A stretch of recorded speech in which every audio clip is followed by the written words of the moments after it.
Recently, I released a video where I explained 10 possible revenue streams for musicians in South Africa.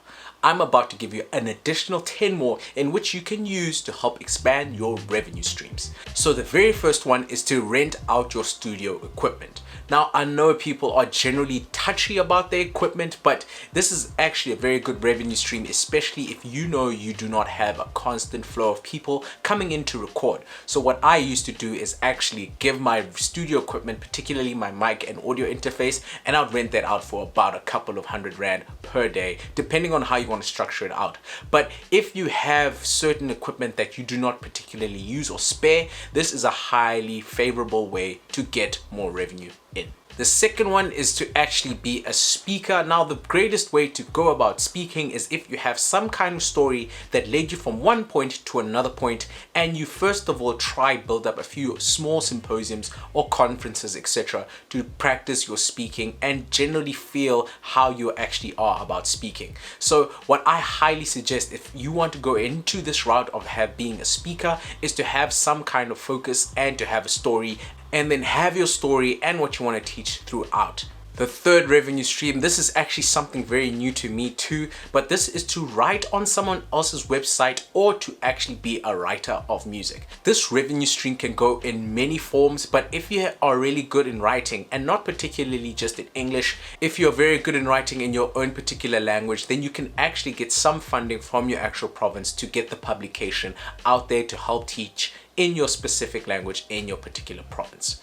Obviously, you have to know what you're writing about and be strong in the language you're writing in. So a few ways you can do this: you can write ebooks, you can actually write a full-on book, and in general, if you have some kind of story that you think you can teach in, you can write on that. Number 4 is something that I actually started up a year ago. You can actually make a teaching program that 100% works online. An example that I can use for myself is I created a digital course titled Understanding Music Publishing in South Africa. You can actually get that directly from my site, and I'm working to get it on other platforms where people are already used to learning in. So this is actually a revenue stream that you can get into, and you don't necessarily have to be certified or have a great education to release these e-courses, but what you want to do is get someone from point A to B, and then you target those people to help them learn what the course is about. There are several ways you can go about doing this. You can put it on your website, you can put it on sites like Udemy, Skillshare, etc. But I highly suggest that you do this, and if you have not gotten my digital course yet, I'll leave a link in the description below.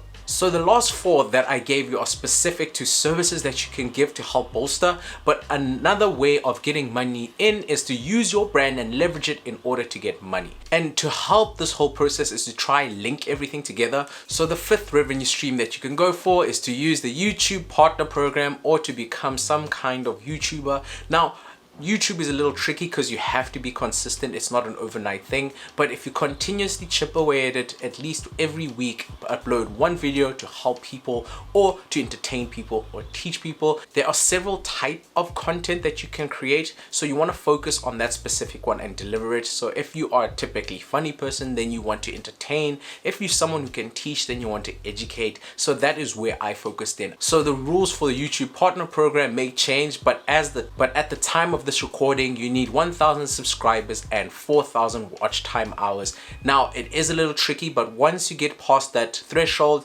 YouTube tries to promote you a lot easier, and most of your traffic comes within YouTube and the search function within YouTube. The 6th way you can go about getting revenue in is to advertise. So the current way that I am doing it is to have advertisements in my website where you have a typical banner using Google Ads or AdWords. So this is one way to get traffic in. Number 7 would be product endorsements. This can work in several ways, where you become an affiliate or you actually negotiate with the product that you want to use. So I've actually been using both. So for example, I use DistroKid to get my music on digital platforms, but when people come and ask me, I use my affiliate link. So if you're not distributed, you can do the same, but that's another way to get additional revenue into your pocket. 8, 9, and 10 are funds that you get from other entities. So for number 8 is to get funding from a PRO or other non-governmental organization. So I've actually made a list for this one. So you can get funding from SAMRO, SAMPRA, or Capasso depending on the type of funding that you are after.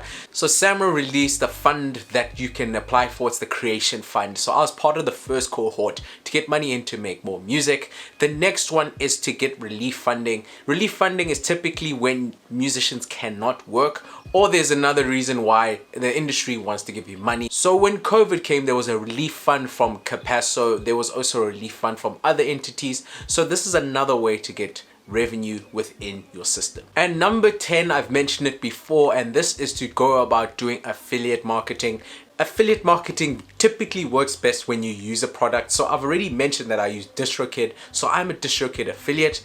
I also work with BeatStars. I'm a BeatStars ambassador. So that's another way I can get revenue streams in. I also work with Songtrust. That's another good affiliate program. And you can actually sign up for the Amazon affiliate program.